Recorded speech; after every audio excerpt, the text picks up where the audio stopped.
تبارك الذي بيده الملك وهو على كل شيء قدير الذي خلق الموت والحياة ليبلوكم أيكم أحسن عملا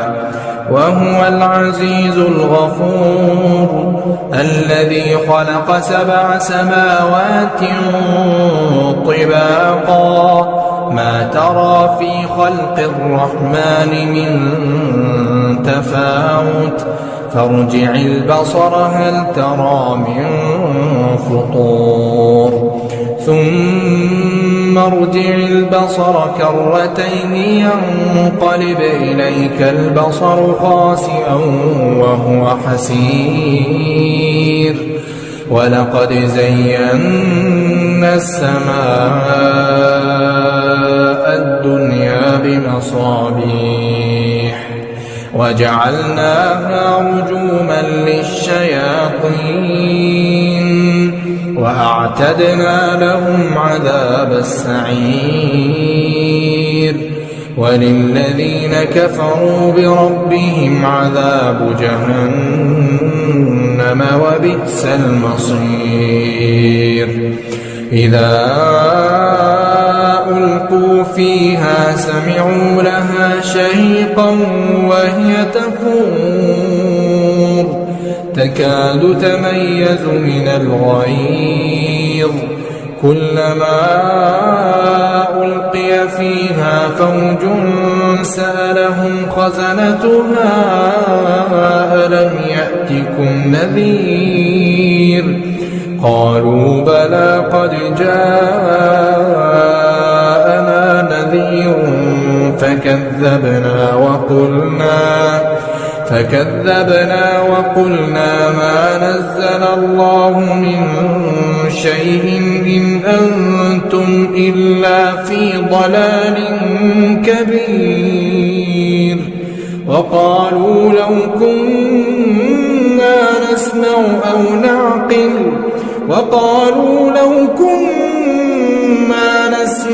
أو نعقل ما كنا في أصحاب السعير فاعترفوا بذنبهم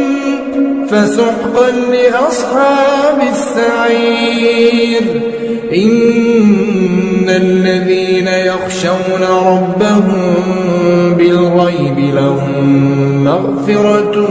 وأجر كبير وأسروا قولكم أو اجهروا به إنه عليم بذات الصدور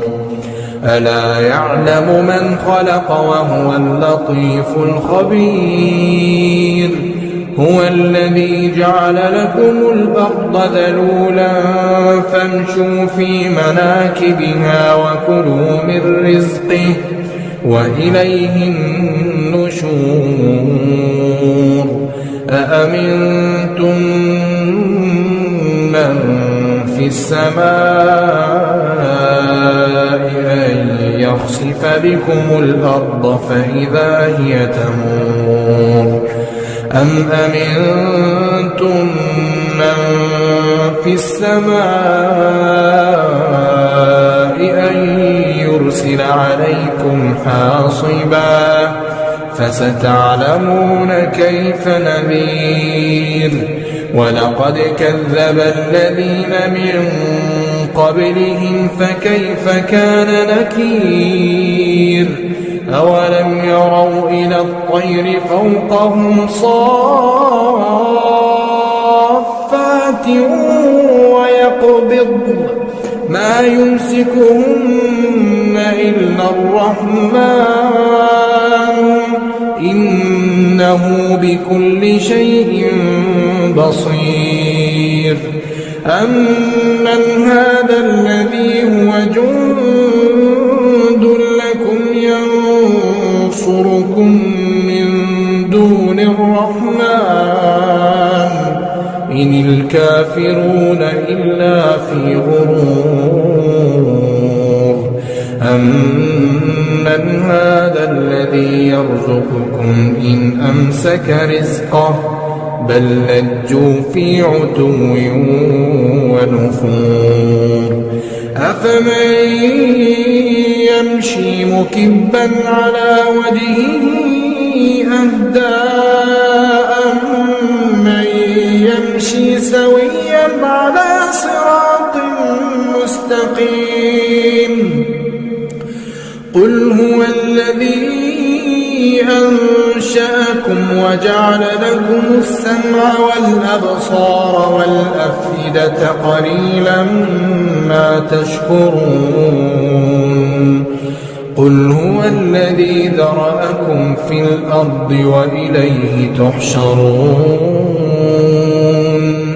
ويقولون متى هذا الوعد إن كنتم صادقين قل إنما العلم عند الله وإنما أنا نذير مبين فلما رأوه زلفة سيئت وجوه الذين كفروا وقيل هذا الذي كنتم به تدعون قل أرأيتم إن أهلكني الله ومن معي أو رحمنا فمن يجير الكافرين من عذاب أليم قل هو الرحمن آمنا